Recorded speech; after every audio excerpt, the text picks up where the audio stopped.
everybody. I think my camera might be a little, I don't know. Either that or my chair is I don't know, something just seems kind of weird. Hold on here.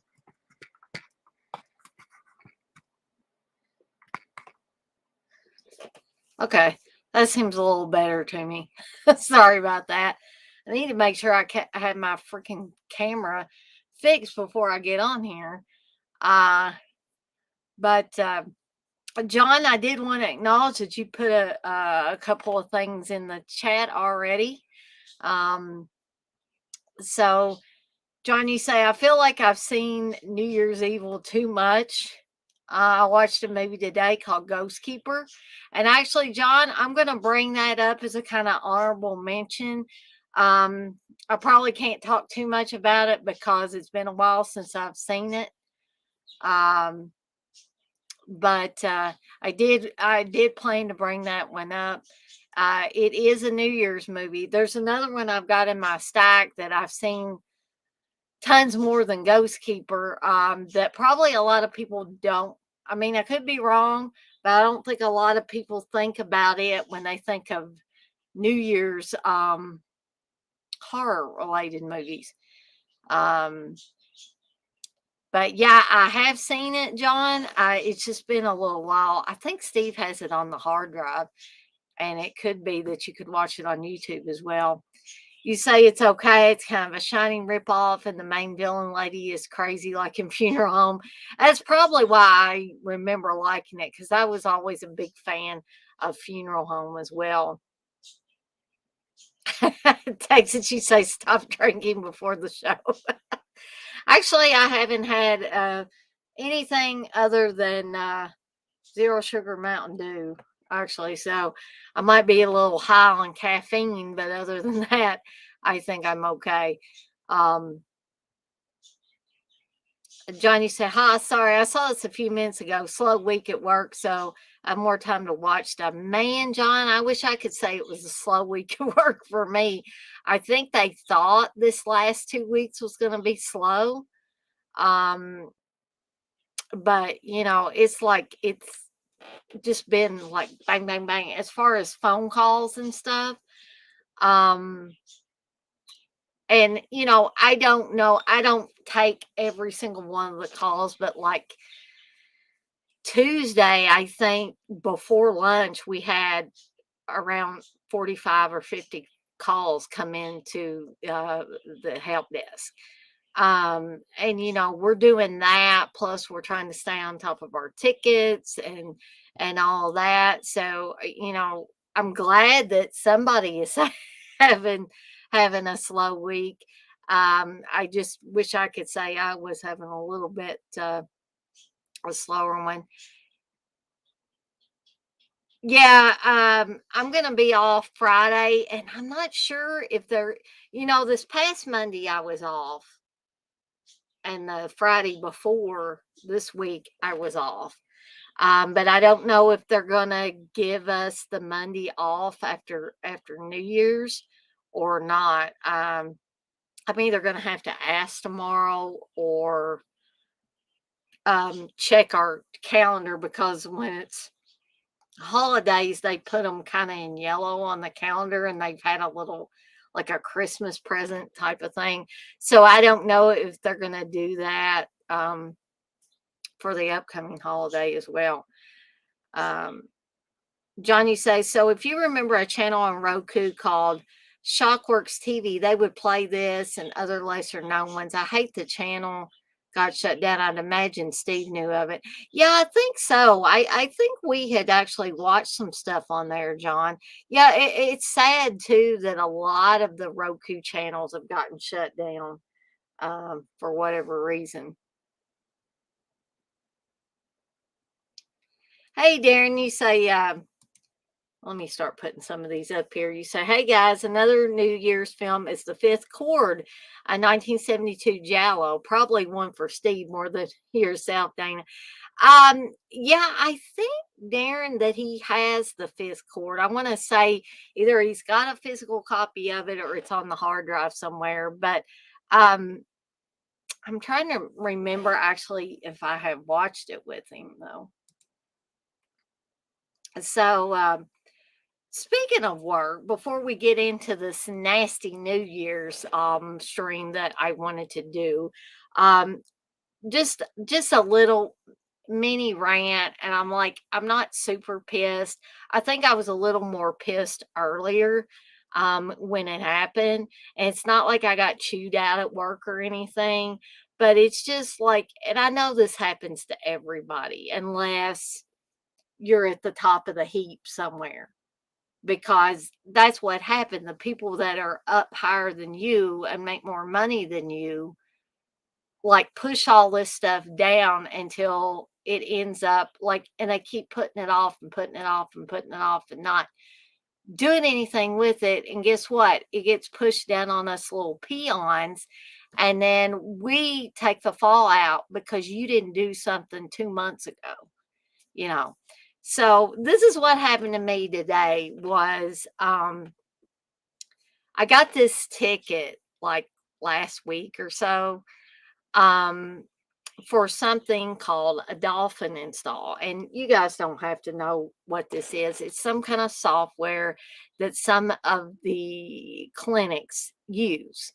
Um, but the problem is that we have some of the clinics that are not they're not on our network. They're not on the Smile Doctors network. So anyway, I got this ticket about a week ago. And I've been trying to freaking do something with it because the lady said she needed the dolphin install. I thought this was a new request, and I'm going to get to why this kind of pissed me off. Um, and this person that caused this trouble is not even going to get in trouble for this. Um, but anyway, I thought the ticket was like a new request. I thought they had gotten this laptop in recently, and it was something, that we could take care of, fairly quickly. So I started asking questions about it because I'm still new. And my supervisor told me, well, okay, let's do this. Let's send, he said, I'm going to draft an email because we not only did we have the ticket that I had on one of these clinics that was not on the Smile Doctors Network, but another one of the new people on the help desk also had one. So my supervisor said, I'm going to draft this email, I'm going to send it out. He didn't say that we needed to do anything else with it. He said, I'm going to send it to this guy and hopefully he will tell us what to do. Okay. So, I waited, and I kept trying to get in contact with the lady that the request was for. And I said, have you heard from this guy? And she didn't answer me, didn't answer me, didn't answer me. Um, and she finally answered me today and said, no, I haven't heard from this guy. Then we get an email like about 15 minutes or so before I was supposed to clock out, wanting to know what the status was of this because this has been pending for a while. Come to find out, this has been going on since October. October, guys. And the team leader, the lady that sent the email to me and my supervisor today, because, I was the ticket owner on it, of course. She had sent out an email to this guy, I guess probably the beginning of November, before I even started work. I mean, this whole thing started late in October, but then it carried over in November, and I didn't get the ticket, of course, until December. Okay. So this has been going on for at least a couple of months. And I knew nothing about it, this past thing. So she had sent this guy an email, the same guy, by the way, that my supervisor sent an email to asking how we needed to handle this. Did we let their IT people do it or what? And I promise, guys, I'm going to get through this as quick as I can because I'm probably losing viewers talking about work and stuff. Um, but so he just basically, this guy just sat on it and didn't do anything with it. And now I'm getting the fallout from it. And like I said, my supervisor didn't chew me out. He just said, he just wanted me to call him whenever we got this email because this email went to me and it went to my supervisor. And I said, yeah, I said, I was about ready to call you about this. And he said, well, what are we going to do about this? And I'm like, I said, well, I said, I was waiting to hear back from this guy that you drafted the email to. So basically, like I said, he didn't chew me out, but he just got going real fast. I guess he got flustered because this lady was sending an email and he and saying it this really needs to be worked out ASAP and all that. It's like, yeah, but nobody's even thinking about it. I came in at the tail end of this. And now he's flustered, I'm flustered, and he's blah, blah, blah, telling me all this stuff first he said, maybe we ought to have their IT people do it. And I was thinking, great, have their IT people do it. I'll contact them. I'll tell them, hey, you guys need to get a hold to Dolphin and you need to install the software. But then he changes his mind midway and he says, uh, here's what you're going to do. He said, you're going to take that computer off the domain. And then you're going to have a password for the local admin account on this computer. Okay. And then you're going to have to call Dolphin. And he said, basically, you're flying in there blind. I'm like, great, just all this shit got dumped in my lap because somebody didn't do something back in November or possibly October. And I'm taking all the fallout from it. I'm like, that's great. So then I spent the last part of my work time trying to get a hold of the woman that's got the laptop to get the daggone asset tag off of it so I can take the fucking thing off the domain. Well, she won't answer me, so I contact the team leader that sent the email that got this whole snowball started. And she said, well, I'm talking to her and trying to get it. And like, she didn't find an asset tag on the actual laptop. I said, okay, here's what you do. I said, have her type computer name into the search bar beside the start button on the desktop. Okay. And then click on the first item that comes up. That should open a window. That should give her the computer number. That's what, or computer name. That's what I need. Okay. So she fiddled around for a few minutes and she said, I'm waiting on the lady. And then she comes back and basically says, this laptop is fresh out of the package. It's like, what the hell? What have you been doing all this time? Oh, if you haven't even like done anything with it, why are we getting pressure from this team leader about this? And I'm probably going to tell my supervisor about all this tomorrow, just so he knows that, like, I'm not just sitting on my ass not doing anything. It's like I am. It's like pulling teeth. And evidently, I don't know how old this woman is, but she evidently doesn't know much about doing things on the computer because she finally told the team leader, well, I'm going to have to get this other lady in on this. And she's already left for the day. And I thought, you bet your ass she's already left for the day. I was supposed to have been out of here 5 minutes ago. That's what I was thinking. Because I've gotten so far and I'm stuck.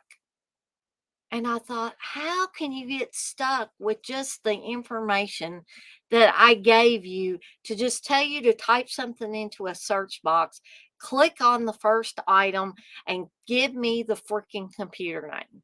That's all I want.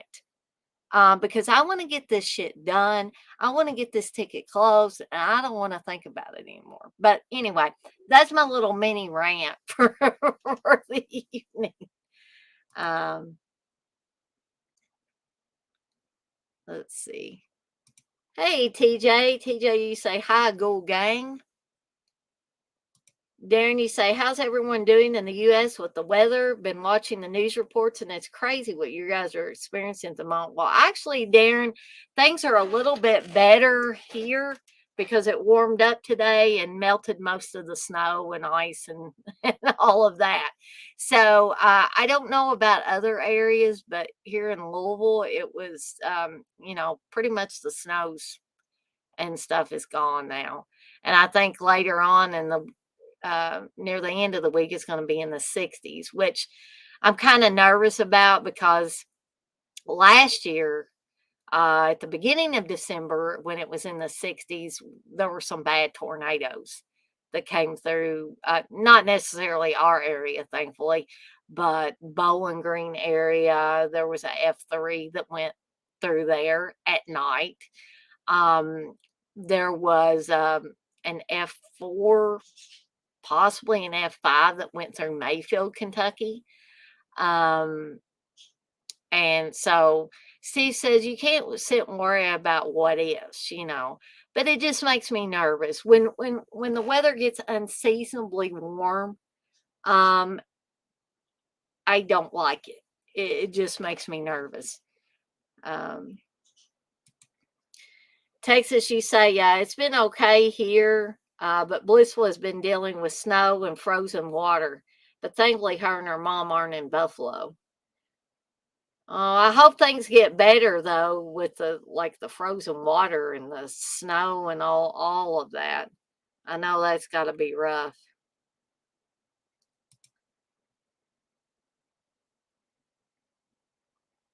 John, you say I heard you talking Hyper V on a stream the other day. Gosh, I migrated a lot of those servers at a job once. I mostly do AWS Azure now, but Hyper V and VMware was my life a long time. Yeah, yeah, my supervisor restarted a Hyper V that day. I think that's what I was talking about because we were dealing with somebody couldn't do something on the terminal server, and it was just like this lady was being real snotty. It probably wouldn't have been so bad if she had been nicer, but my supervisor told me later that she was probably one of the toughest customers I would have in the Smile Doctors Network. But VMware, I'm familiar with that as well. Johnny says, sorry, yeah, that shit happens in IT a lot. Most of my F bombs come out during work hours. LOL. Well, yeah, I was saying a few of 'em. I mean, thankfully not where anybody could hear me, but I was like, Jesus Christ. I was like, this just literally fell in my lap. And I don't blame my supervisor at all. But the whole situation just is not kosher with me. And I'm not the type of person that likes to tell on people. But I told Steve that if I don't get anywhere tomorrow with these people, I am going to talk to the director of operations, um, who she says that we can ask her things or talk to her about anything at any point in time. She pretty much has an open, like a digital open door policy. So she says we can contact her on Teams, and the person that was supposed to take care of this 2 months ago um, answers to her. And it's not that I'm gonna go and mention this guy's name. I mean, I imagine she will know, um, just by what I'm telling her. I'm not gonna go tattle on this guy. I'm just gonna say, "Look, this kinda just dropped in my lap, and I've been dealing with this since about the 2nd week of December. And now all of a sudden, there's all this urgency behind it, and there's a backstory behind it that nobody told me about until now. And now, the supervisor flustered, I'm flustered. we're trying to deal with all this stuff, and it really shouldn't have happened. I mean, that point blank, it shouldn't have happened.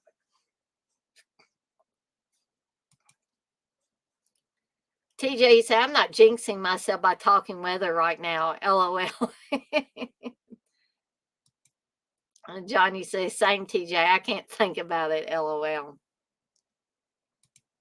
Johnny say, as Steve Austin has said before on his podcast, IT is headaches, hassles, and horseshit.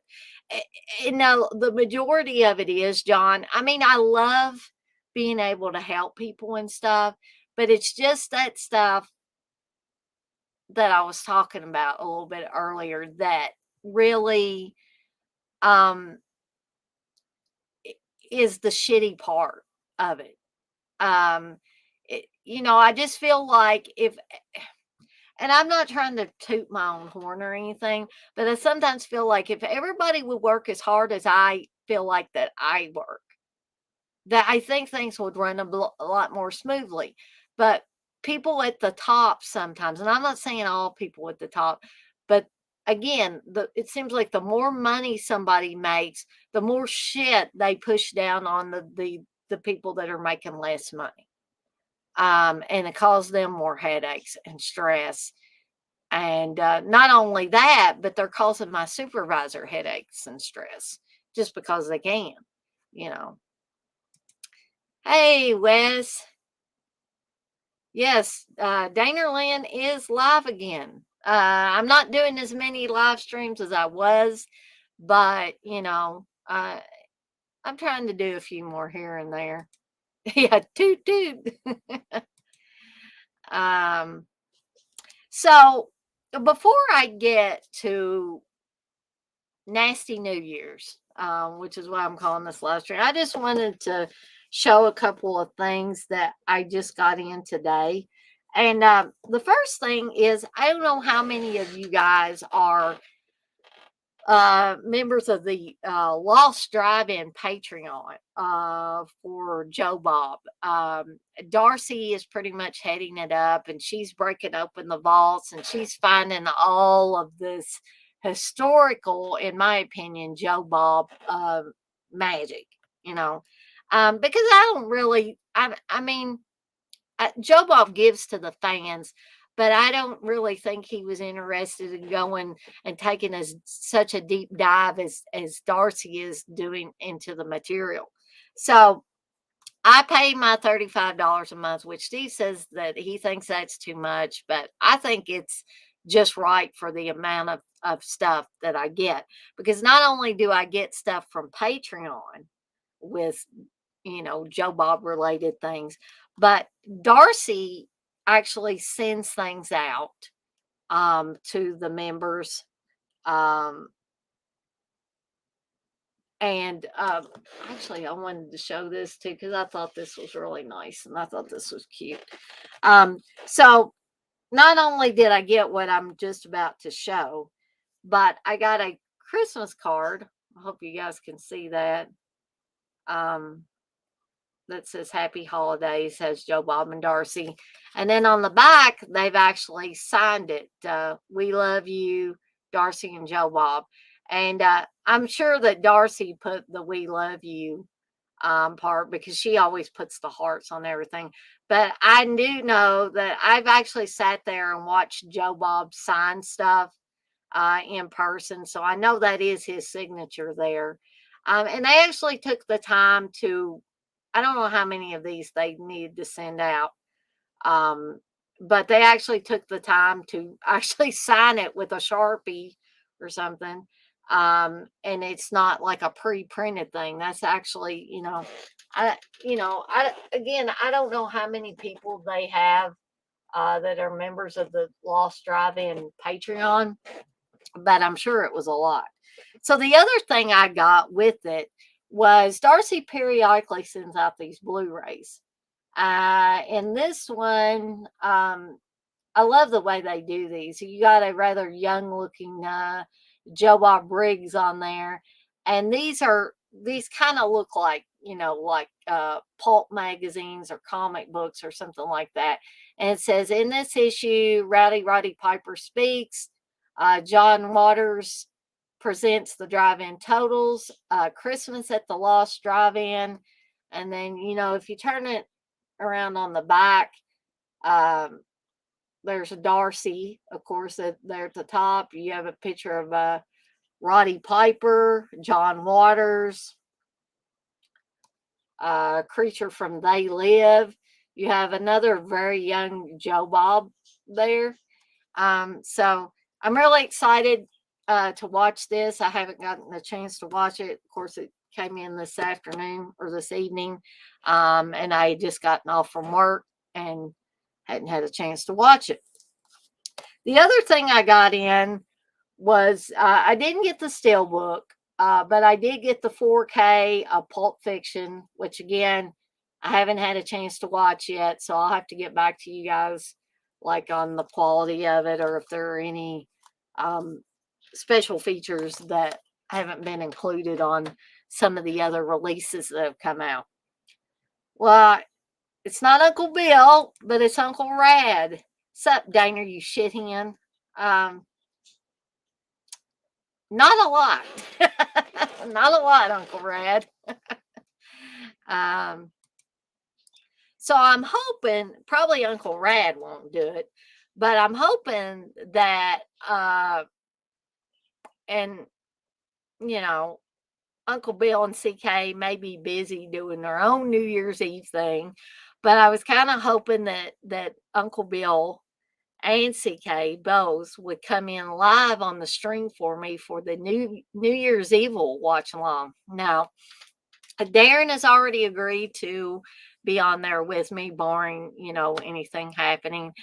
And Steve has also told me that he's going to join me right here beside me, hopefully. Unless he thinks out on me, and he better not, because he said, "How would you like me to, be live on this watch along with you?" And I was like, "Great, I'd love to have you on." So, barring anything happening, I will have Darren, I will have Steve on here.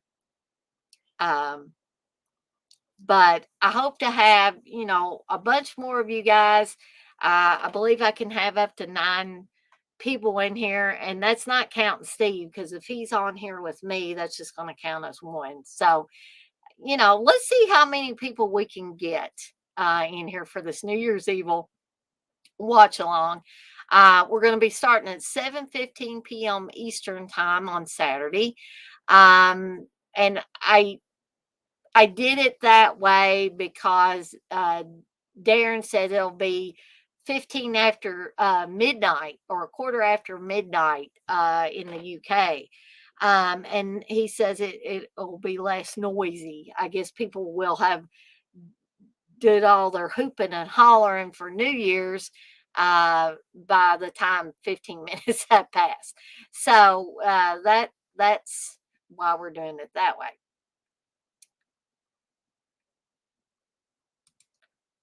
TJ, you said the Lost Drive-In has about 1,900 patrons.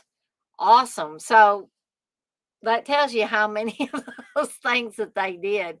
And let's say just did that for the patron saints, which is, I think you can get like a cheaper monthly thing, but I wanted to go whole hog and get the real deal, So, they may have only. Do you know, TJ?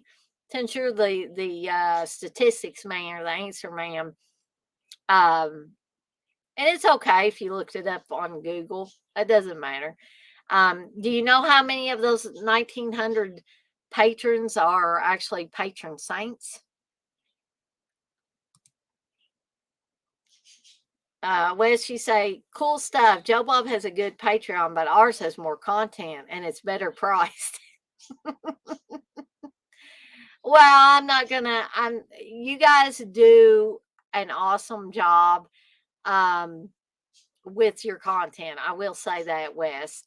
And, I guess if you think about the amount of content that you guys put out versus what Joe Bob or what Darcy's able to put out, then I could definitely see that. Uncle Rad, you say Uncle Bill's a piece of trash. Well, Uncle Bill's my friend, Uncle Rad. I don't like you talking about my friend now. Texas, you say, CK, are you waiting for the 4K of Kiss Meets the Phantom? TJ, you say 4K peanut butter solution next. Ah, well, that's okay, TJ. You say I don't have the individual stats, Dana. Sorry. I was hoping you would have like a graph with a breakdown, TJ. That'd be awesome. And John, you say I rewatched the Scare Package movies today on Shutter. Joe Bob is in part one. It's okay. Silly shit, but not too bad, right? Okay, so now we're gonna get this party started and get started with the nasty New Year's. And I know John said a little bit earlier in the stream, or actually just right before I started the stream, that he's watched New Year's Evil way too much. And some of you may also feel that way that are in here tonight, or some of you that might watch this later. But I still want to talk about it because, I mean, I'm going to talk about Terror Train also tonight, and a couple others. Um, but I don't know. Steve makes that. Well, I know Steve thinks I'm crazy, but I just have to. New Year's Evil is just a staple for me every New Year's Eve. I Once I discovered this movie, and this was not a movie that I discovered early on. This was a movie that I discovered kind of late. I mean, some of you guys that are in here tonight may have discovered this way earlier. So I was probably in my 20s, possibly in my 30s before I discovered New Year's Evil. And then once I discovered it, like I said, that became a staple. And then when Steve and I got married, I just continued that staple of watching it every New Year's Eve. So this one I got is the new release from Kino Lorber, which I really like the new artwork that they did for this. I just think, I mean, the other one, the original artwork for like the poster, and I think what Screen Factory used for their release. Um, I mean, it's cool, but it's a lot more plain than I think that this new one is, and it still has the calendar, and it still has like a hand coming up through the calendar with the knife, but you see Roz Kelly's character on there, Blaze, and you see the nurse back there who ends up being a victim of evil. I can't say it exactly like he does, but anyways, um,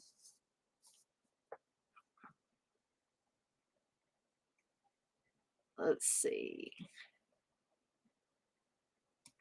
Hey, Uncle Bill's in here. Yay. Was Uncle Rad talking shit about me, Dana? I'll be there for a bit at least. Yeah, sadly, Uncle Rad was talking shit about you, and I told him not to talk shit about my friend. And so now you're here. Cool. You say, I'll be there for a bit at least. Awesome. Um, you're welcome to come live on there. I mean, you don't have to be in there the whole time if you've got, other things that you need to do. But one of the reasons why I want to do it a little bit earlier than waiting, I know it's like it's different for Darren because of the time difference, but for most of us, at least in the United States, um, this will be over well before you're doing your New Year's Eve, welcoming in the new year. Whatever you do, you kiss your significant other, you drink a little wine, or in my case, it's probably going to be some. I'm not saying I won't drink some cinnamon whiskey too, but when I ring in the new year, it'll probably be the fancy Welch's grape juice. type of stuff. But I wanted to try to do this New Year's Evil watch along quite a bit before people will actually be ringing in the new year. That way, they can feel like they can participate in this and also still have time to ring in the new year the traditional way, whatever that may be for them. What you say reminds me of a new trauma movie. John, you say, yeah, I agree. It's very trauma like. The CGI is horrible in it, huh? Um, oops. Wes, actually, I am going to talk. I'll talk about Bloody New Year more towards the end of this. Hopefully, you'll still be in here whenever I talk about it because I'll be totally honest with you. Bloody New Year is not one of my favorites when it comes to New Year's horror, and I'm going to explain that a little bit later. TJ, you say Scare Package 2 is out. Got to see that soon. The first is fun, mostly. John, you say, is there ever a group of kids in a horror opening that need their asses whipped more than those punk kids? They're the worst of that movie. Yeah, I don't know if it's like they really are the worst or it's just the fact of me getting older and it's just, it's like them damn kids. Of course, those people ain't that young anymore, but like when we're watching them within the movie, they are young. And but they do seem like they need their asses whipped, John. Um, Darren, you say Bloody New Year was filmed by me, but it's really bad and it's hard to get there. Yeah, I remember you saying that it was filmed close to where you are. Texas, you say, I love New Year's Evil, but they needed some real punk bands like Fear, the Bags, or the Plugs since it took place in LA.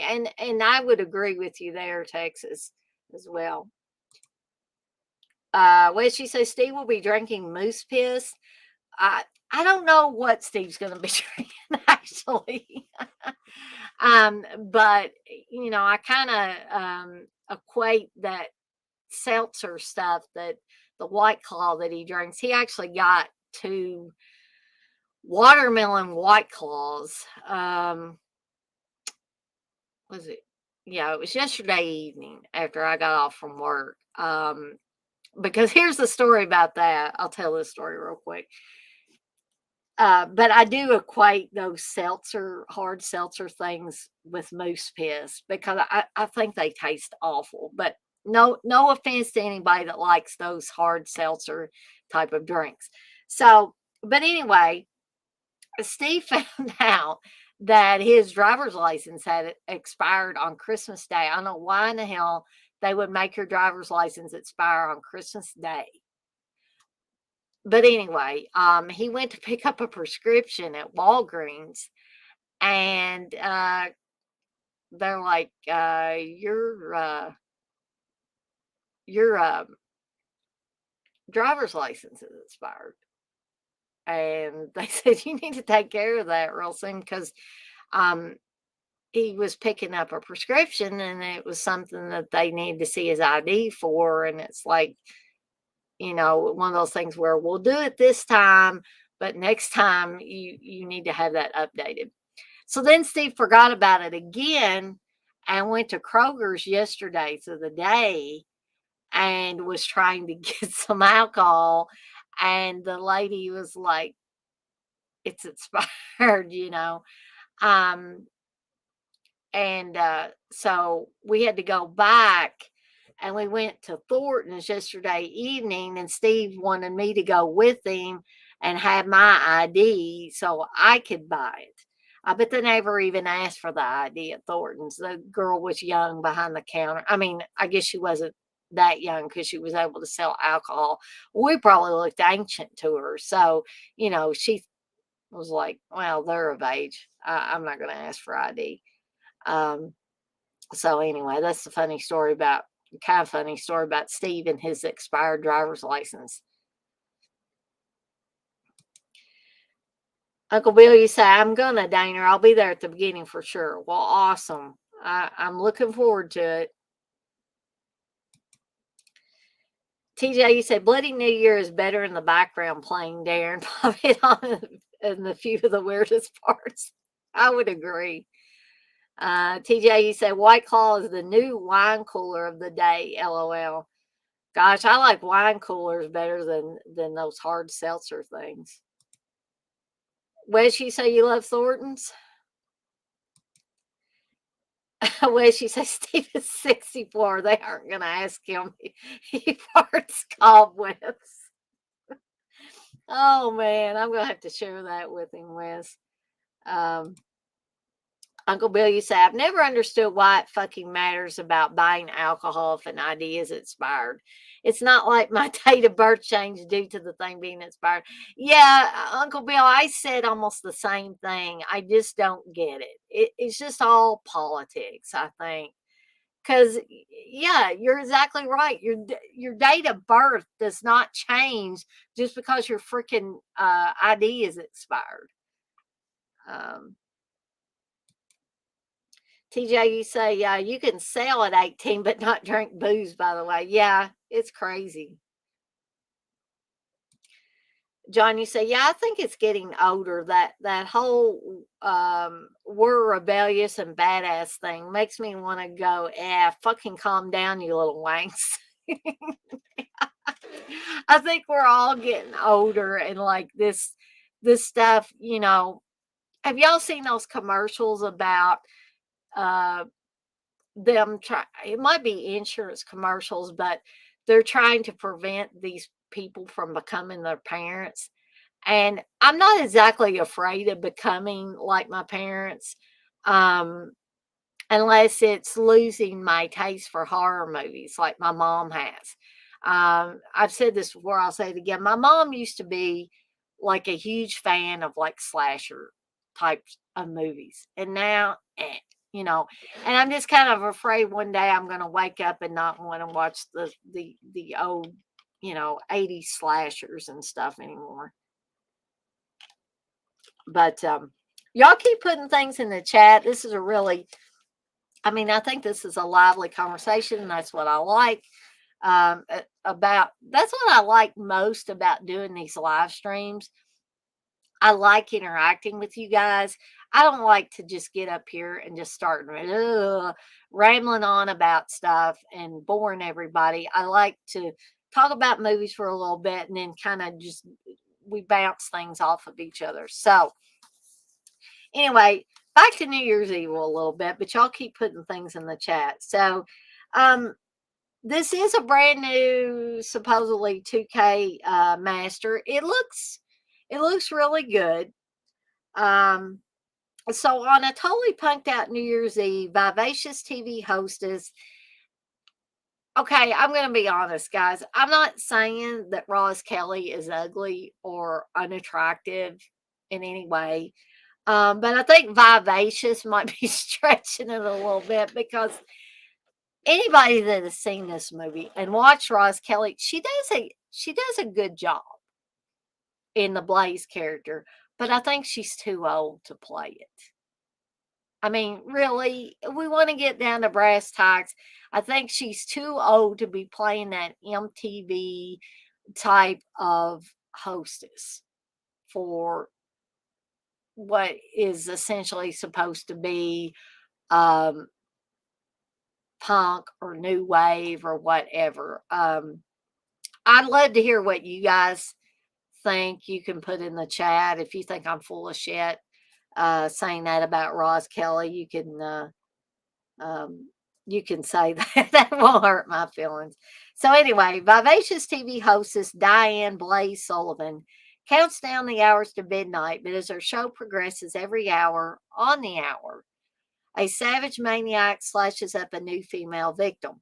As the trail of mutilated bodies spreads through the city, it becomes apparent that the psychopath's ultimate target is Blaze herself. Desperate to stop the bloody rampage, the police frankly seal off the ongoing televised festivities. But the killer is quicker than they suspected, and he's also the last one anyone suspects. So join the holiday season's deadliest celebration with a New Year's resolution to stay alive, starring Roz Kelly, Kip Niven, who sadly Kip Niven's no longer with us, Grant Kramer, Louisa Moritz, Taffy O'Connell, and Terry Copley. New Year's Evil is a killer party that you'll never forget from director Emmett Alston, who also did Nine Deaths of the Ninja and Demon Work, and producers Golan Globus, who put out Enter the Ninja and Runaway Train and many, many others under the Canon label. So, TJ, you say, I only care about looking older. I can deal with the other stuff it entails. LOL. Well, you know what, TJ? You've been live on some of these streams with me, and I don't think you look old at all. And John, I'm going to read your or put your comment up here in just a second. But I did want to talk about the fact that this movie is a rarity in horror films in this time period, especially. They do not try to hide the killers. I guess maybe the identity, we don't exactly know who he is till the end. But he puts on costumes and stuff like that to appear to be someone he's not.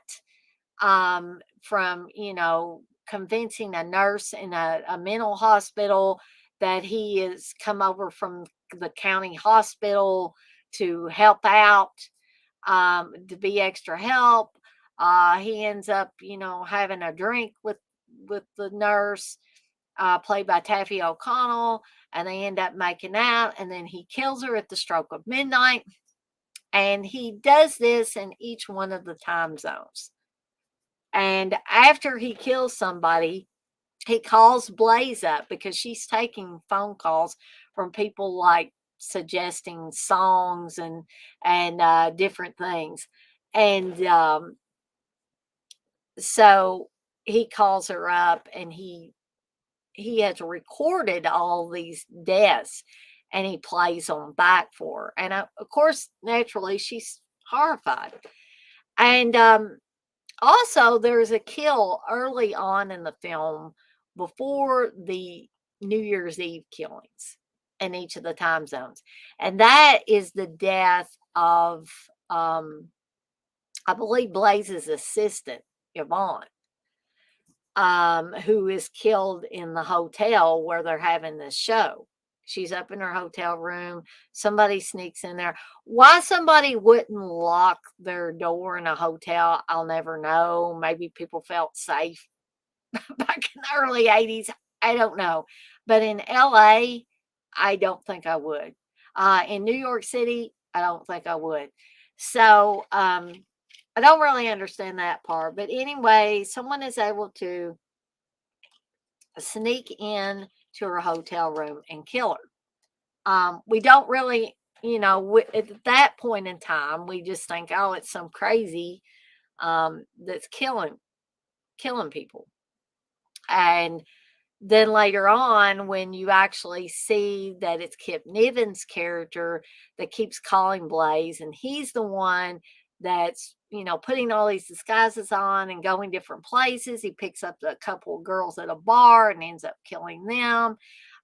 He kidnaps a girl in the drive-in movie theater, or the drive-in, and she actually is able to get away. But I mean, he dresses as a priest, um, just all kinds of different disguises.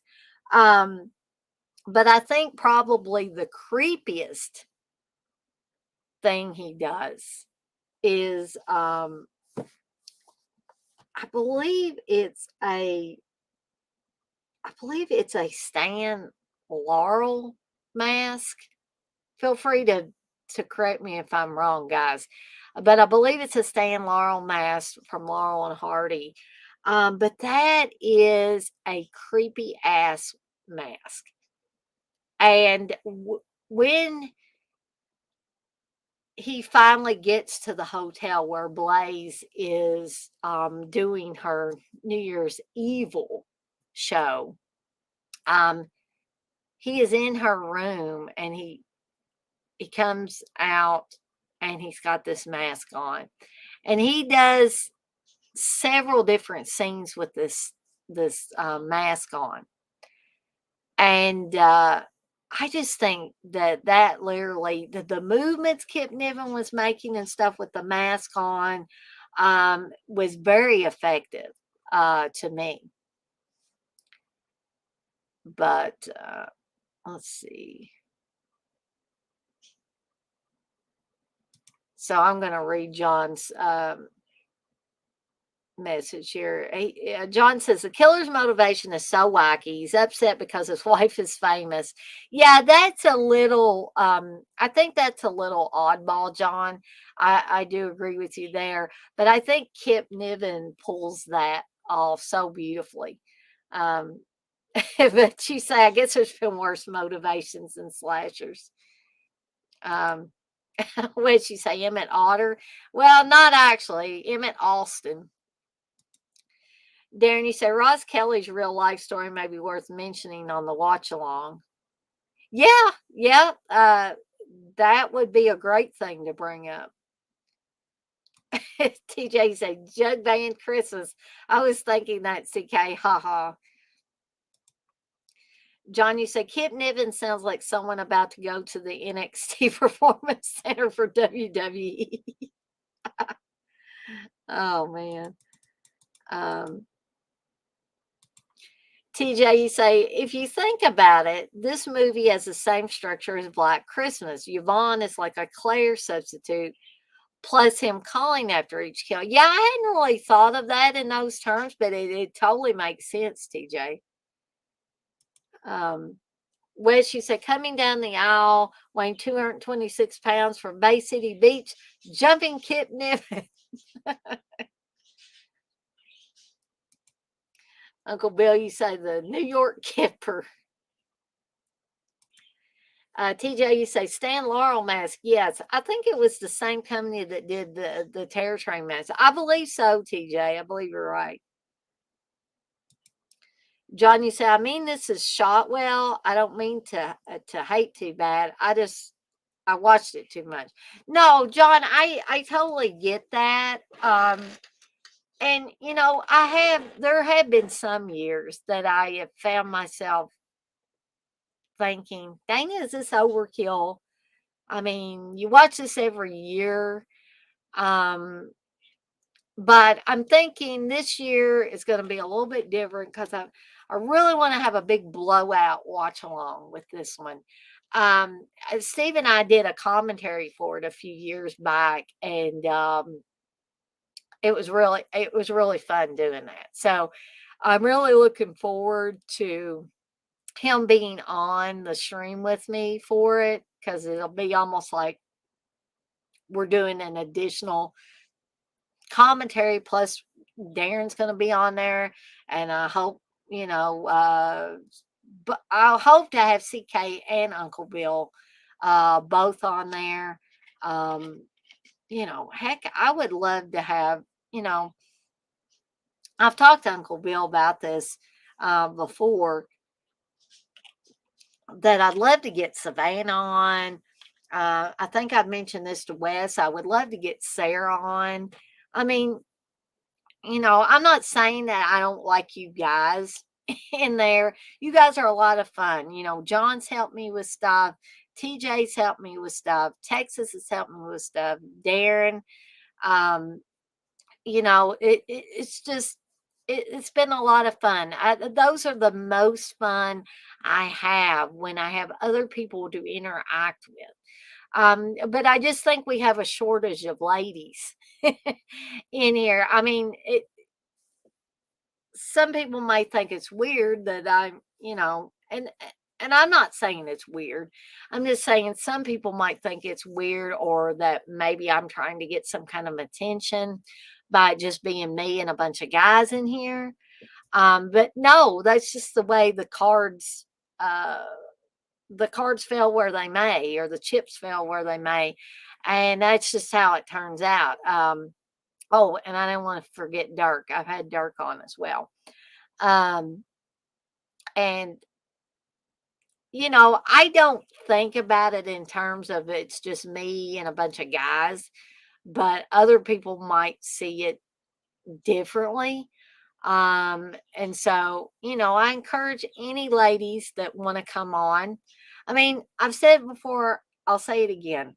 You know, I am not the best looking person in the world, and I'm not on here on camera to show off at all. I'm just on here just to get on here with friends and talk about movies and stuff like that. And, occasionally I have my little mini rant. But you know, I I understand people feeling I don't even think about myself being on camera anymore. I go back and look at these sometimes and I think, good Lord, Dana, why were you on camera that night? The blemishes out the ass and stuff like that. Um, but I always say, if you feel uncomfortable being on camera or you don't have a webcam, okay, you could come on here audio only. That would be awesome. I have no requirements that anybody has to be on camera. I would just love to have as many people on here as we could get on here.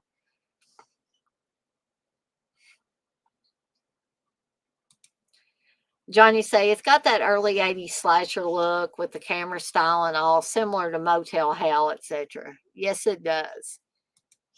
TJ, you say Elvira's movie Macabre showed New Year's Evil back in the day. You can find her segments on YouTube. Oh, that's awesome, TJ. I'm gonna have to look that up. John, you say the Prowler too. It has that same look, maybe just early 35 millimeter style, similar camera. Oh yeah, I'm sure like similar cameras, similar film stock, probably. What she say? Dana's a show off. Don't let her tell you otherwise, boss. I I beg to differ with you.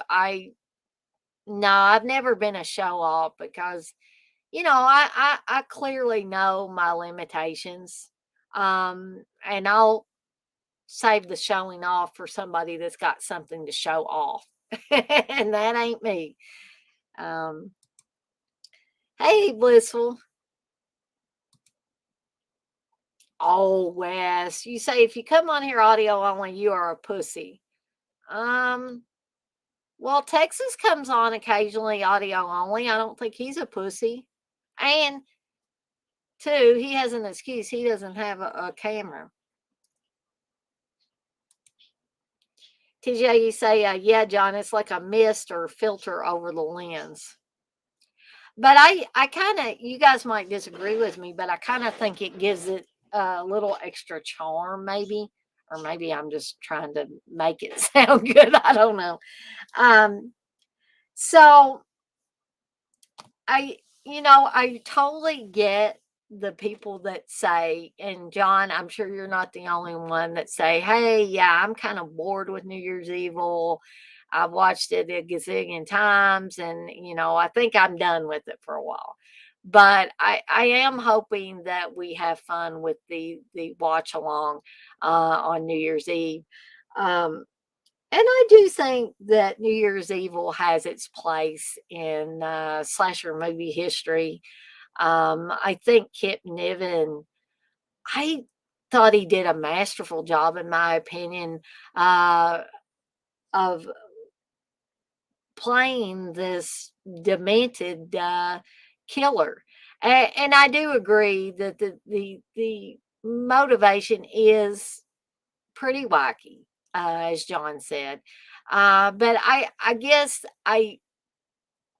from the standpoint of slasher films, I just go with it um, because it's a slasher film. I don't expect that much from these types of films, other than an entertaining 90 minutes or a little bit less. Um, so anyway, I could go on and on about New Year's Evil, but I won't. But if you're thinking about purchasing it, if you're really thinking about spending money, I would say go with this release as far as how good the transfer looks. Um, this does pretty much have a lot of the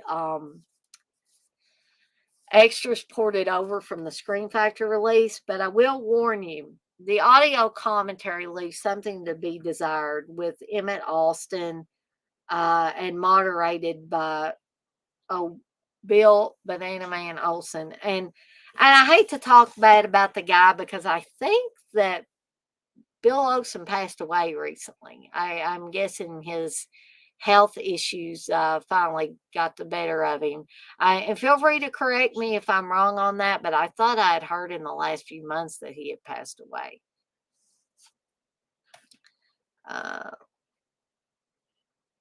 Let's see. John, you said this was a movie I used to see in the rack as a kid in rental stores. I think it was when it clicked in my head that it was a slasher craze and a gimmick, huh? Well, as you say, Texas has a cell phone, so he has a camera, boss.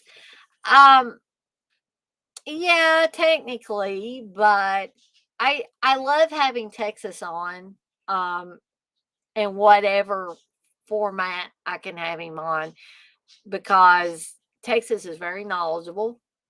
Um, and he seems to have a good time when he's on here with me. So, that's why I don't want to restrict people to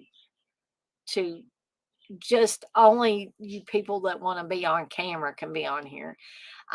Just because there's so many people that have so much to add to different things. And I'm not saying anything bad about the way you do things, Wes, because everybody has to have their own way and style of doing things. I just choose to do it this way um, in order to give everybody a chance to be on and join in the fun, even if they feel uncomfortable being on camera.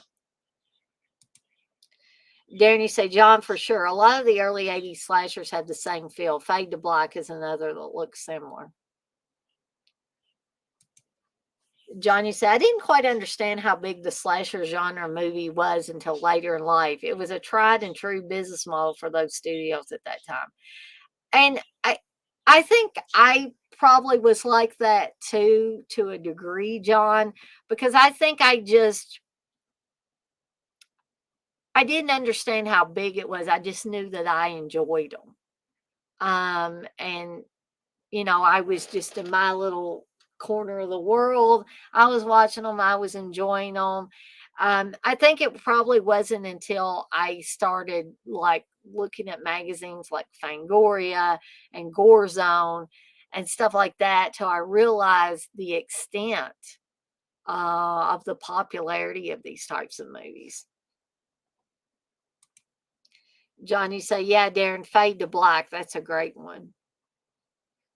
Yeah, and guys, Fade to Black is one that I've tried multiple times to watch, and what I really want to enjoy this movie, and I don't know why I can't because Dennis Christopher is awesome in it and slightly creepy in it as well. But for some reason, I just find myself zoning out somewhere in the middle of this movie. And I've watched it multiple times, hoping that it will change because it should be a movie that I really would like. TJ, you say, Darren, it's like the look of the MTV music videos that became an 80s staple.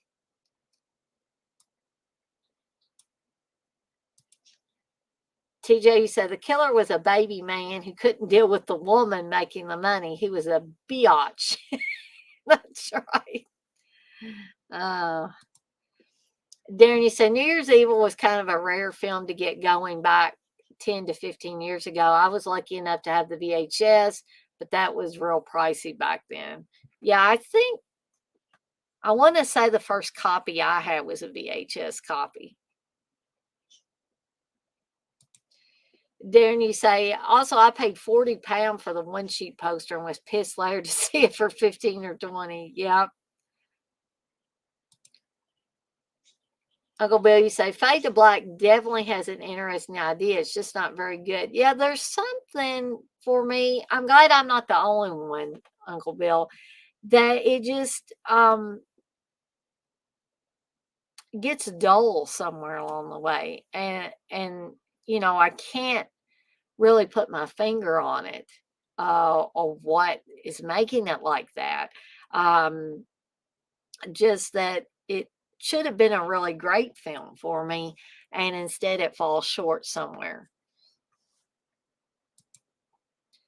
Johnny said, "Yeah, all those fancy fuckers like Ryan Rotten and Fangoria and Eli Roth had all those resources to know this shit. LOL, the word slasher didn't even register to me until after high school, small town." Yeah, I am very well versed in the small town life, John. Yeah, I felt like, I mean, and I'm not, I hope this doesn't sound racist to anybody, because I'm not really saying this in terms of white people and black people.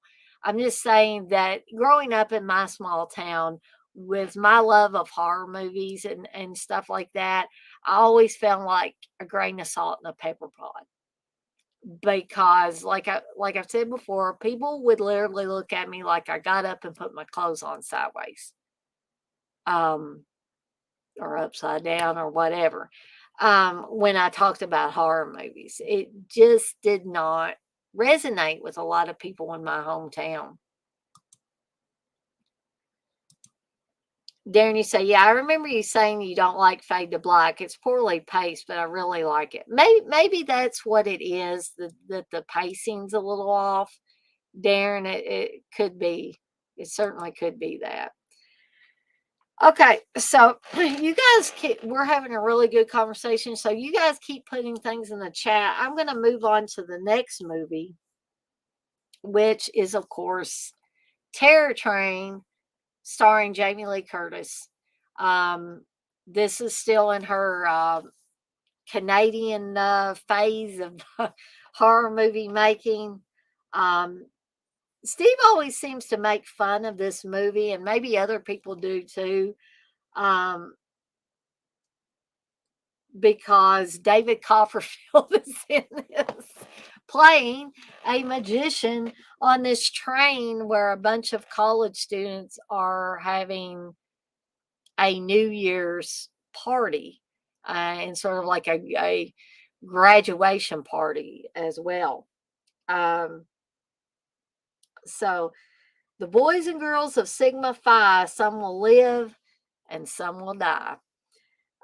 So taking an excursion into terror with Jamie Lee Curtis and this classic shocker from director Roger Spottiswoode, who did Tomorrow Never Dies. It's New Year's Eve, and a group of college co-eds have planned a masquerade bash aboard a chartered train. What they didn't plan on was that a knife-wielding psycho would crash the party and begin slaughtering the guests one by one. Who is this brutal costume killer? Could it be the mysterious magician, David Copperfield, with a talent for swordplay, a former frat pledge with an axe to grind, or any number of other guests, both invited and uninvited? Sorry, guys, my voice is starting to go.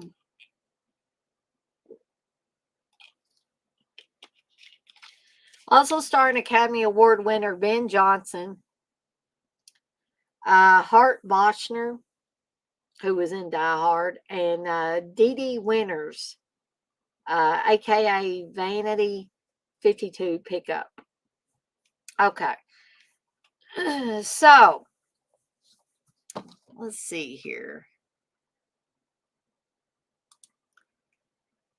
John, you say, I would have loved to have Fangorian stuff near me, but just finding a pro wrestling illustrator wizard was a big deal for me. Yeah, I actually had to go into Indiana. I don't remember being able to find Fangorias and Gore Zones in Kentucky. So I would have to go into Indiana before I find them. And my cousin, Jim Bob, I actually have a cousin named Jim Bob. I've told this before. Um, and you guys feel free to laugh. Actually, his name's James Robert, but we always called him Jim Bob growing up. But he was the one that actually introduced me to things like Fangoria and Gorezone, and that just opened a whole other door for me. When I saw his collection, I was like, wow, I've got to get my hands on these. And that was back in the days when Fangoria was cool and Gorezone was still around and all of that. TJ said the writing of the main character might be the issue in Fade. They just put him in set pieces than really developing his character and motivations. Yeah, that's very good, TJ. That goes a long way towards explaining the possible wrong things in this movie. Uncle Bill, you say Terror Train has really grown on me over the years. Um, I'm trying to think back to the first time that I saw Terror Train, how I felt about it. I was a late watcher of this movie too. And by the time I got it, the first copy of it I got was on VHS, and it was under the Key Video label. And back at that time, if you got those off of auctions, they would go for big money. So I ended up paying like $21 for Terror Train because somebody kept trying to outbid me on it. And I was like, I haven't seen this movie. It's a Jamie Lee Curtis Canadian slasher movie. I have to get it. That was my thinking at the time. And so I ended up paying $21 for it. So Uncle Bill, I'm surprised though that you used to hate it, but you say it's actually well executed and shot really well for the time. John, you say Terror Train is good old Canadian 80s horror. Johnny says, as a kid, I missed the David Copperfield cameos, so I thought Kenny was David Copperfield. Right? Yeah. Um, you know, I want to talk about that a little bit because I think most of us have seen Terror Train. If you haven't, you might want to step away, plug your ears, do whatever for a little bit, for a few minutes while I talk about this. But I'm going to read these chat messages here. Yeah, Kenny Copperfield. Darren, you say Terror Train always gets a mixed opinion when I see it spoken about. I think a lot of people see it as just another slasher knockoff, but it's in fact one of the better made slashers. TJ, you say I like Terror Train a lot. Just the look in the killer's eyes gets you every time. Plus, the reveal is fairly good surprise. The magician doing magic with people behind him is a tad goofy though. And Johnny said this is probably her most well acted slasher role besides Halloween, I think. Yeah, I would agree with that, John. Darren, you say, I remember thinking the twist was awesome. Not so much who the killer is, but how it's done. Yes. Daniel, you say, and hey, Daniel, by the way, you say Road Games was the best of Jamie's post Halloween horror films. Now, I think I've talked about Road Games before. In more than one stream. But I was disappointed with Road Games, just to talk about it real quick. I don't know what I was expecting. I think I was expecting more of a slasher movie, and that's not what I got with Road Games. And I think that's why I was disappointed. TJ said, yeah, there was not really a mystery. We all do know who the killer was, LOL. Yeah, pretty much follows that standard formula. So if you've watched a lot of these or watched similar movies before, Terror Train, you can obviously figure out who the killer is.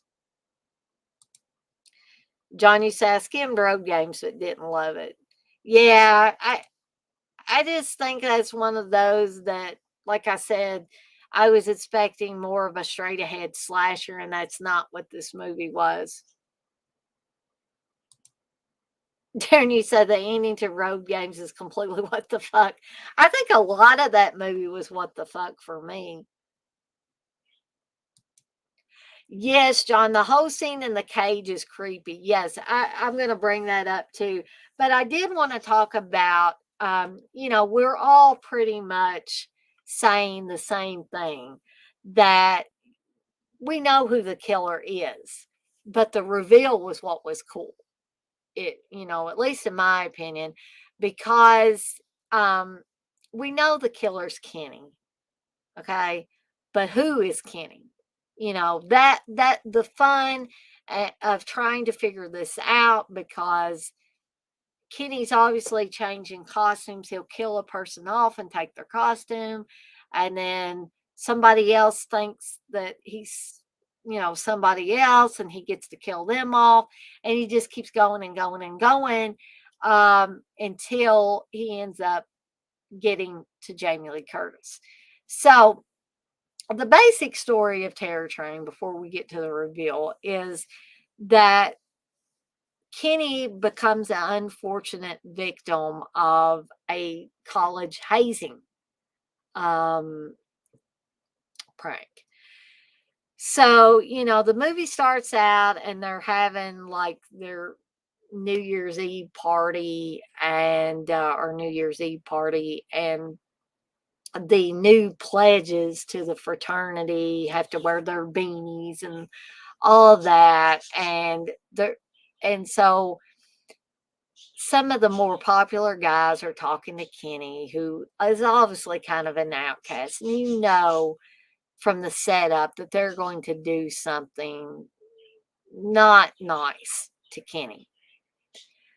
And so what they do is they kind of, get Jamie Lee Curtis's character of Elena in on this, under false pretenses, kind of, because they don't really tell her exactly what is planned. And Doc, who's like really pretty much an asshole. Let's be honest. The character of Doc is an asshole. And so he's got this all set up where Kenny thinks he's going to have sex with Elena. And he goes upstairs to one of the rooms in the fraternity house. And he thinks Elena's in the bed waiting for him. And, it's a very painful shot of watching Kenny undressed down to his underwear. Um, and then he approaches the bed and he thinks it's going to be Elena in there, and it's a corpse that Doc, who's, um, I guess, studying to be a doctor, and I'm guessing he steals this corpse from the morgue or something, and brings it in here, puts it in bed. I mean, it's a really elaborate and dangerous thing to do for a mayor college hazing prank. Um, but evidently, Kenny's mind is fairly weak when we're first introduced to him.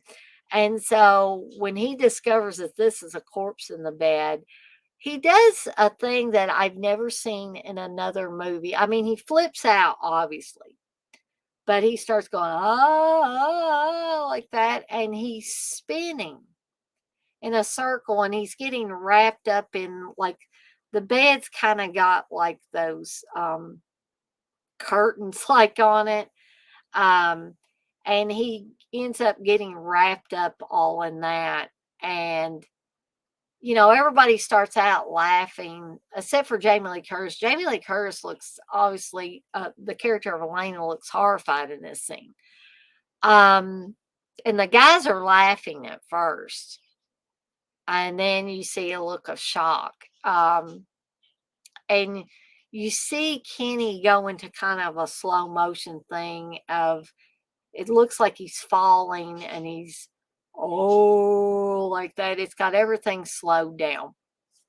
So some people might think that that's a little hokey, but I thought it was interesting the way um, that they did that. Um, and so then, we fast forward a few years till it's time for a lot of the main characters to graduate. And so they're having this big New Year's Eve party. And Doc has the idea for them to get on this train to have this party. Um, but Elena's boyfriend is the one with the money. So he puts up the money for this because evidently his family is rich. Mo. Mo is the character's name. That's Elena's boyfriend. And so Elena has never let Doc forget what he did to Kenny. I guess like 3 years ago. And Doc still being his assholish self. He is dating Mitchie, who is Elena's best friend. And that's where the mask comes from, the hag like mask that I don't know if you guys can see that real good. But that is the creepiest mask probably in the whole movie. It is very similar to the hag mask in Curtains, which that is another very effective and creepy mask, and the setup for that is great as well. But because Kenny is able to take the costumes or the masks or whatever the people that he kills on his way to getting to Elena. Um, it's it's just very effective. I mean, like we said, we know it's Kenny who's doing the killing, but which of the characters is actually Kenny? Is it David Copperfield? Well, you might think that at first. But what it turns out to be is David Copperfield's assistant, who appears to be a woman, but it's Kenny in a dress, a wig, some different, like false teeth that you see him take out of his mouth at one point. And that is an awesome reveal. But in the moments leading up to the reveal, where Elena finds out it's Kenny that has been killing her friends off on this train, the cage scene that John was talking about a little bit earlier, where Kenny is actually, he's got the hag mask on, he's hitting this cage that Elena is hiding in with an axe. And it's like just so unnerving and so creepy. The whole shot. And Jamie Lee Curtis as Elena is screaming and wanting them to stop and all that. And then when she finds out it's Kenny, and then it kind of flashes back to showing David Copperfield's assistant, and you're like, damn, how did I miss that? But that is a truly fantastic reveal, I think, and a great, great setup with this. And this movie's not an ultra gory or ultra bloody movie. It is basically stalk and slash, but it is very creepy and effective in parts. And I really enjoy it. And I, naturally like to watch it every year around New Year's.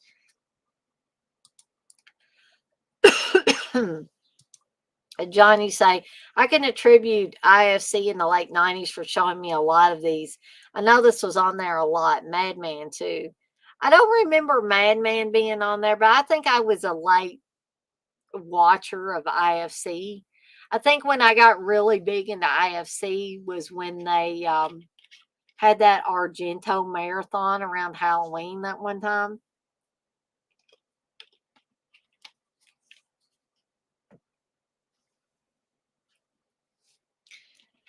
Uh, Sorry, guys, I was starting to get a little cough there. Um, TJ, you say the Kenny actor did an interview somewhere a few years back, but he never did a video interview. I heard mention he was eccentric and a bit egotistical, but don't quote me on that last part of LOL. Um, yeah, you could be right, TJ. I think I had heard the eccentric part. Um, I don't know about the other, but I mean that's entirely possible. Yeah, Darren, I did remember you talking about that before. You say I've said it before, but Derek McKinnon was also a victim of Luke Magnotta, the cat killer. He was due to go to his apartment the same day he killed that Chinese guy. Always chills me thinking about it. Yeah, that is very, very creepy. John, you say, yeah, TJ, I think he was a dancer or choreographer. I read some interview he did online once, maybe same one. John, you say, holy shit, Darren, I didn't know this. John, you say, yeah, I remember that because they showed opera. I think I saw that marathon. I think they showed Tenebrae, and I believe they showed Deep Red as well. Um, I may have even showed Suspiria, possibly. TJ, you say that's the link to the interview I posted. Okay, cool. Okay, so yeah, I would say, if you've never seen if you've never seen Terror Train, I hope I didn't spoil anything for you, but I think the majority of us that are in here right now, and hopefully for people that watch this later, they will hear me give that warning about, if you don't want to know about the reveal, you might want to step away for a little bit. But like I said, I feel like the majority of us, if not all of us that are in here right now, have seen Terror Train. Um, but if it's been a while since you've seen this one, and if you don't own it, honestly, guys, I'll say it like I always do. Don't go run out and buy it just because Dana says it's a cool movie. I want you to make that determination for yourself. You know.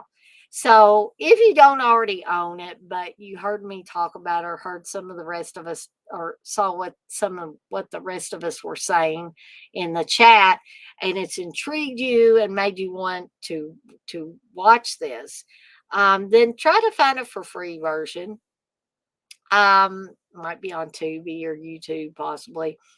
Um, but um, if you've if it's been a while since you've seen it and you kind of remember it being less than great or whatever, and I hope maybe that me talking about it or us discussing it on here has made you want to give it another try. Because I don't know. I find it an enjoyable film. I think it's a great setup. I think, like we said, the reveal is awesome. And kind of, especially the first time you round when you watch it, unexpected, I feel like.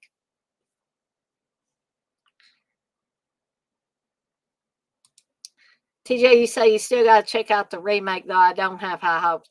Yeah, I talked about it. I can't remember which video I talked about it on, but I did talk about it on one of my streams. I think probably at the beginning of one of the streams. And although it wasn't completely horrible, I don't envision myself watching it again. And I thought the only character worth a shit was the girl that played Elena in it.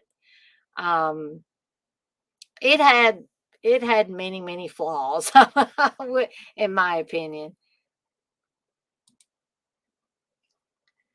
John, you say IFC was like pre-Shutter, but good. LOL. Kidding, but yeah, Shutter has a lot of shit mixed in. Yeah, it does. But not quite as bad as Netflix. Like Netflix, in my opinion, is almost all shit now. It's like I only watch it pretty much for Stranger Things. And Stranger Things is probably getting ready to go into its last.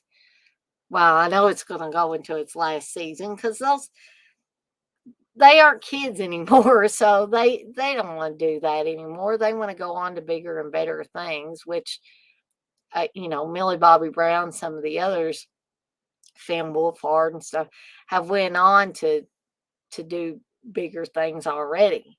Um, but they're not going to stay kids forever. They're already gotten a lot older, and so how long can you carry this on? This Stranger Things and the kid element and all that. You can only carry it so far. But basically, that's all I watch on Netflix. Let's see. John, you said Chiller Channel was okay. I barely remember the Chiller Channel. I remember a little bit of it, but not a whole lot. John, you say Shutter had too many neon colors. All the original films have neon explosions all over the posters of movies. TJ, you say there's Screenbox, but they need more titles. Yeah.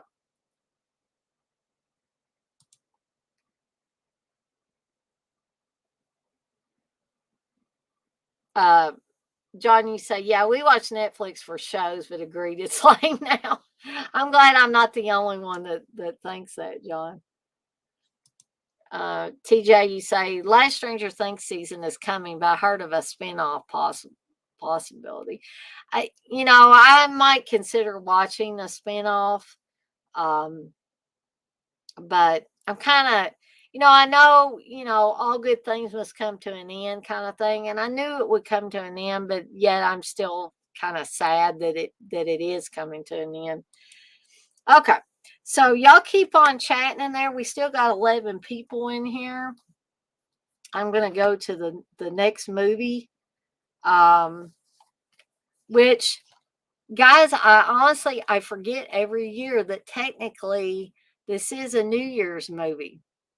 And you guys can argue with me if you want to, but I saw this on a lot of lists. And that's Rosemary's Baby. And this is the Criterion release. And guys, I just love Rosemary's Baby. I really, really, think what you will about Roman Polanski. He was a great director. I don't care for the choices he's made in his life, but as far as a director, I think he was great, especially the older stuff that he did. So, just give you a little plot synopsis on Rosemary's Baby in case there's somebody. I think probably all of you guys in here are familiar with Rosemary's Baby. And who knows? Maybe somebody watching this later may not be. Oh, good Lord. More of this stuff. I'm going to block that user. There we go. Well,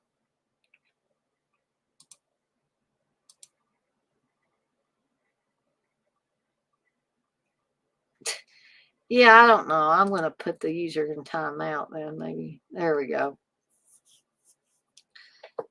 For some reason, when they put those bots put those things in several times, you block it one time and then it won't let you block it again. Okay. So, horrifying and darkly comic, which, believe it or not, some parts of Rosemary's Baby are black comedy, pretty much. Rosemary's Baby was Roman Polanski's Hollywood debut. This wildly entertaining nightmare, faithfully adapted from Ira Levin's bestseller, which, by the way, it's been a while since I read Ira Levin's book, but it is a really, really good book. Stars a revelatory Mia Farrow as a young mother to be who grows increasingly suspicious that her over-friendly elderly neighbors, played by Sydney Blackmer, and an Oscar-winning Ruth Gordon, and self-involved husband John Cassavetes are hatching a satanic plot against her and her baby. In the decades of occult cinema that Polanski's ungodly masterpiece has spawned, it has never been outdone for sheer psychological horror. And I really do think this is in my opinion, a classic horror movie. It's one I like to return to quite often. I never get bored with it. Um, but I'm going to read a few of these. John says, Tubi is the horror king, in my opinion. It definitely is now. Tubi and Pluto TV. And Texas, you say Cassavetes can do no wrong, although killing of a Chinese bookie is a bit long. Okay. I agree with that, Texas, but although I've never seen Killing of a Chinese Bookie, but he is John Cassavetes is an excellent actor, but the character of Guy in this is a complete asshole. I feel so sorry for Rosemary, Mia Farrow's character in this movie, because how much of an asshole, a thoughtless asshole, could some guy be to put his wife in this situation all because he wants to become rich and famous? Okay. He gets involved with Satanists and the devil himself, just so he can rise up through the ranks really quickly, and have his time in the sun, with no thought of how, what's going to happen to his wife, what would happen to the unborn child, which is obviously not his. Maybe he doesn't give a shit. He probably doesn't. But Cassavetes did do an excellent job of playing the asshole in this, because I absolutely hated him. I just kept wanting bad things to happen to him during this movie, and nothing ever did, you know. And the fact that the character of Guy is just so smug, and the way, I don't think he ever treats Rosemary the way a loving husband would treat a wife. There's always a little something off about him, even before the Satan worshipers and the devil and all that comes into play. He always seems a little cold towards Rosemary, a little flippant about any needs and wants, any consideration for how she feels about anything. And it might be the fact that this movie came out in the late 60s, when, there was some women's rights stuff going on. Excuse me. And they may have been, maybe Polanski and Ira Levin. This. Oh, so sorry, guys. I still think I'm fighting a little bit of a cold or something, but sorry to keep sneezing like that. Maybe it'll quit for a little while. But it's just total, like I said, maybe that's part of what Roman Polanski was trying to say with this film. Maybe this is what Ira Levin was trying to say with the book. But total disregard for the person that you're supposed to love, the person that you're supposed to be closest to. To me, that is almost scarier than anything to do with the devil or the Satan worshipers or any of that. The total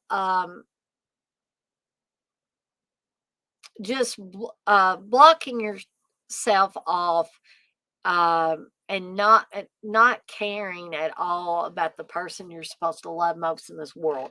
I think that is the most frightening thing about this movie. Um, and you guys may disagree with me on that. Feel free to put that in the chat if you think, "Hey, Dana, you're full of shit with that stuff." Uh, again, it won't hurt my feelings at all. Yes, TJ, guy wanted fame. Enough said. TJ, you also say Polanski and Sharon Tate, Guy and Rosemary. Parallels, perhaps? Could be. I'm not going to say it's not. John, you say, start to finish, this may be one of the best movies of all time. It just works. I need to get it on physical media. Yeah, if now might be a good time to pick it up, or, maybe wait till they have one of the, I know Barnes and Noble has Criterion sales at least twice a year. I don't know if there will be another one before the end of this year, but I'm sure there will be one coming up in the new year at some point. Usually, like summer, maybe in fall, or maybe summer and winter. They have those sales. Like you can get half off on the Criterion stuff. Johnny said, agreed, TJ. That's crazy to think about, but very similar. Yeah. I hadn't really thought of that in those terms until TJ brought that up. But again, I think most everybody knows what Rosemary's Baby is about. But I just want to reiterate that I think it is a really well made, well constructed, um, frightening movie. The other thing that's frightening about this is the um, fact that Rosemary really can't trust anybody in this movie. She can't trust her neighbors. She can't trust the doctor that they've got her set up with. She can't even trust her own husband. Basically, about the only person uh, that she can trust is, I believe his name is Hutch. Her elderly gentleman friend, um, who something terrible ends up happening to within the film. And once Hutch is gone, um, she's at the mercy of all these people, um, who just want to use her, um, to satisfy their own greed, pretty much, including her husband.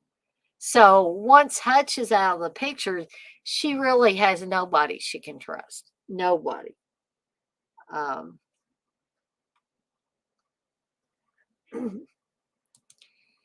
John, you say, I always mentally group this and The Exorcist together, but I'd be splitting hairs picking a better film, both 10 out of 10. I agree with that, John. John, you say, you can show this movie to anyone and they'd have to appreciate it, genre fans or not. I think so. TJ, you said the sequel was a mess, but they got a lot of the cast to come back at least. But that bus scene was the best part, spooky and surreal, nightmare fuel. It's been so long since I've seen the sequel, but I would have to agree that that it pretty much was a mess. Goodness gracious, guys. Um, so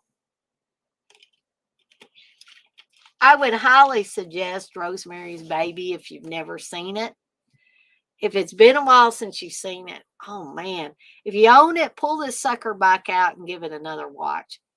Maybe give it a New Year's Eve watch, or a New Year's Day watch, or whatever the case may be. I mean, you don't necessarily, if you don't own it already, please don't go out and buy Criterion release, at least until there's a sale, if you want to get your hands on it. Um, but if you've never seen it, try to find a for free version. I think most genre fans and probably non-genre fans would enjoy it too. Um, as John said, genre fans or not would enjoy it. Now, I'm going to talk about Wes is probably not in here, or CK is probably not in here right now. But maybe he can go back and watch this a little later. I want to give one honorable mention before I talk about Bloody New Year, because I'm going to talk about why Bloody New Year is not included on my New Year's favorites. But I do want to bring up Ghost Keeper, which John brought up a little earlier. Ghost Keeper is a 1981 Canadian, listed on this website as a Canadian horror cult classic. And honestly, guys, I remember liking it, but it's been a while since I watched it. So I'm going to give you a little bit of a plot synopsis for it. So after a group of friends is stranded while snowmobiling in the Rocky Mountains on New Year's Eve, an elderly innkeeper lets them stay at her hotel, but she's hiding something evil inside. So I just think that the setup for Ghost Keeper is really, really good, and something, just piques my interest. And it piqued my interest prior to the first viewing of it. I have heard some people complain that it's boring. Um, but I think it's got atmosphere. It's got, as John said earlier, a crazy villain lady who's very similar to the woman on Funeral Home, which Funeral Home is also a Canadian film as well, and one that I enjoy a lot. Um, but I am thinking about, since I it kind of reinforced the idea that this is a New Year's film. I'm thinking about looking. Like I said, I think Steve's got it on the hard drive, so I'm thinking about giving it a watch here before New Year's, or maybe on New Year's Eve early. I'll give it a watch again, and I'm looking forward to it.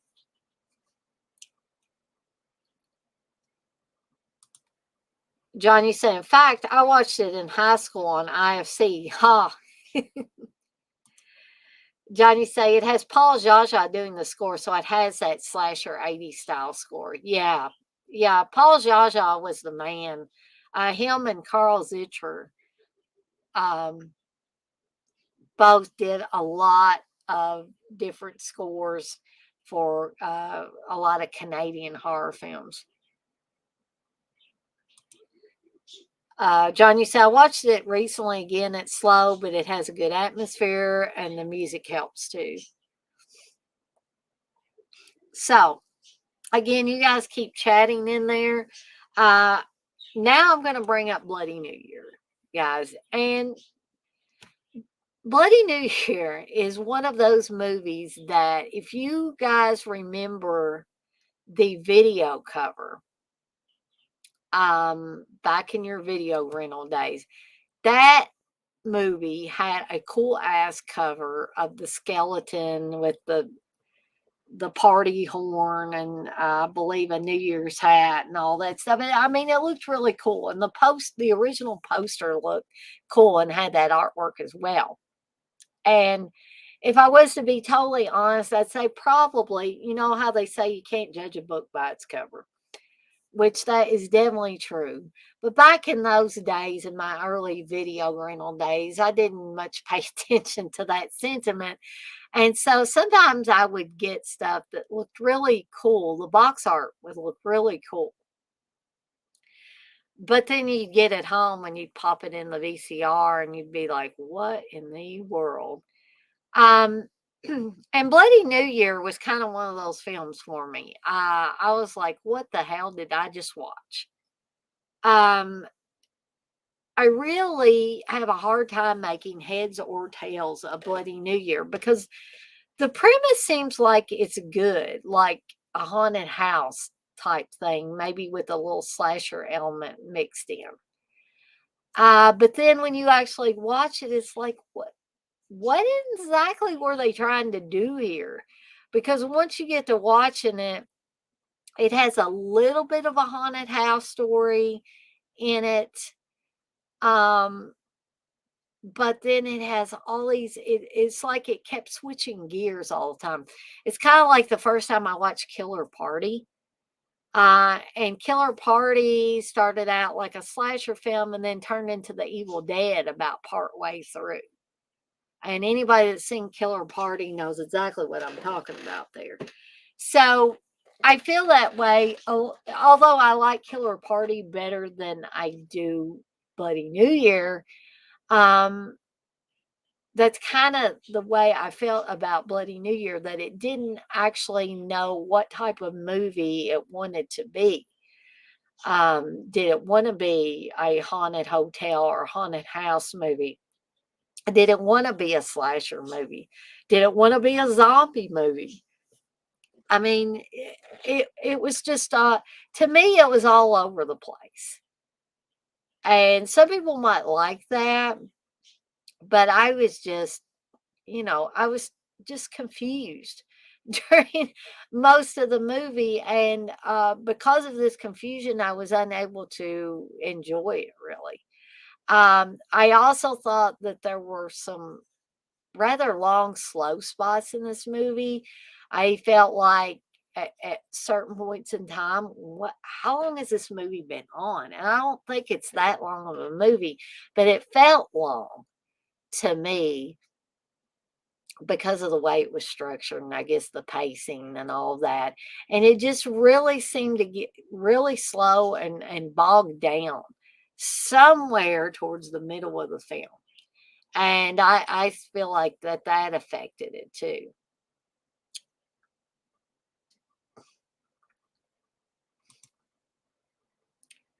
John, you say, I haven't seen Bloody New Year, but from the clips I saw, I remember the plot being confusing or just overly strange. Yes. John, overly strange is a good term to apply to this movie as well. You say you watched pieces of it. TJ, you say it's confusing as fuck, but I completely understand it because my brain is weird. Haha. Well, maybe I need to like give it another try, TJ. I mean, I've watched it multiple times, but maybe, maybe just that one extra time, maybe something will click with me. Yeah, there is time travel, TJ, alternate universes, rug monsters. It's rug monsters, killer celluloid, LOL. Yes, this movie has all of those things and more in it. But I did want to mention Bloody New Year. I keep wanting to say Bloody Birthday, but Bloody New Year, because that is one that a lot of people think about when they think about New Year's horror movies. I mean, it's near the top of every list that I looked at online. TJ said, I didn't say it was good, Dana. No, you did not. But maybe I could learn to enjoy it a little bit more. John, you said, I feel like the worst thing these filmmakers can do is get it in their heads and complicate stuff. Too much weed and shit during the writing process. LOL. Um, John, you said Carpenter was stoned as fuck when he wrote Howling 2, the bro and sister angle. I have no doubt that he was when he was writing that. But, I never did mind the brother and sister angle in there. I guess that never really did bother me that much. I guess maybe it bothered other people, but it was like, okay, they're brother and sister. Okay, cool. But that's just me, though. I have no problem with other people, asking questions about it. Okay. TJ said Ghostbusters 2 is technically a New Year's Eve movie, by the way. Yes, it is, TJ. I'm glad you brought that up because we're all about giving people different options for their New Year's holiday watching experiences. John, you say same. I didn't mind it. He always shies away from his involvement in it. Carpenter's a Scrooge. Love him, but he is. Yeah, imagine Carpenter sitting around going, bah, humbug. Um, so anyway, guys, I think I have reached the end of my discussion on the nasty New Year's um, theme for this stream. But I do want to thank everybody for. We've had a pretty good crowd in here, pretty good discussion tonight, and tomorrow's my last day of work for a little while till the new year, as probably is the case with many of you. Um, and I'm looking forward to that. Looking forward to the New Year's Eve watch along Saturday, starting again at 7:15 Eastern time. Um, come one, come all. I hope we have a huge group live on the stream with me. I'm completely looking forward to this. I want to make this the best watch along I've had yet. Um, so far, Butcher Baker Nightmare Maker is winning out as far as how many people we had in here, and I don't know what I don't know what was the magic that encouraged that many people to be on, but I loved it. I had an absolute ball. And that doesn't mean that I don't have a ball whenever there's just one or two of you on there with me.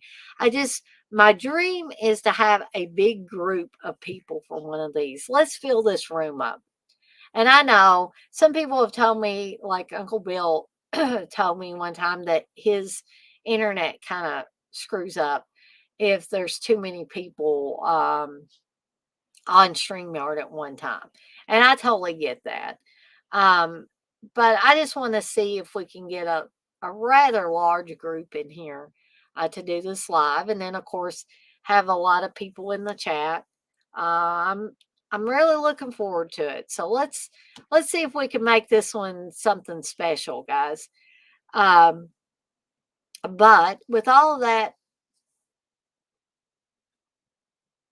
oh, I thought Uncle Bill knew where I was working. TJ said Carpenter is about the money, John, but he admits it. LOL. Yeah, that's the thing. He admits it. Cool, Daniel. I would love to have you on. Anytime you want to come on, you just let me know. Because generally I will put the links to come backstage so I can add you in the chats, especially when we have a watch along. Uncle Bill, honestly, I thought you knew where I was working now. I am working for Smile Doctors in their IT department. I'm going to have to get on Sammy if he doesn't be quiet. I'm not fixing teeth. They are actually orthodontists, which means they put braces and Invisalign and all that jazz on. But I am working in the IT department. I'm getting to work from home. So that's just totally awesome for me. I had a little gripe earlier in this stream where I was talking about somebody kind of didn't do their job and then it kind of fell in my lap, and it's something that should have been taken care of 2 months ago, and now I'm suffering with the fallout. But I'm not going to go through that whole thing again. But overall, the job is great. $20 an hour. I will get insurance benefits come the 1st of February. So, and it's full time. So, yeah, things are much, much better on the work front now. Yeah, it would be awesome. You know, Me and Darren both say the more the merrier. You have a good one too, Darren. Oh, awesome, TJ. You say you might show up for a guest appearance if there's room Saturday. Yeah, I'd love to have you on there, TJ. Will you say, oh shit, I knew that. Just forgot in my old age. That's all right. I forget who I tell what or who's in what stream when I'm talking about things, so it's all good. Okay. So, I also want to remind everybody again that I will be doing a new My Dinner with the Palma tomorrow at 8 p.m. Eastern Time.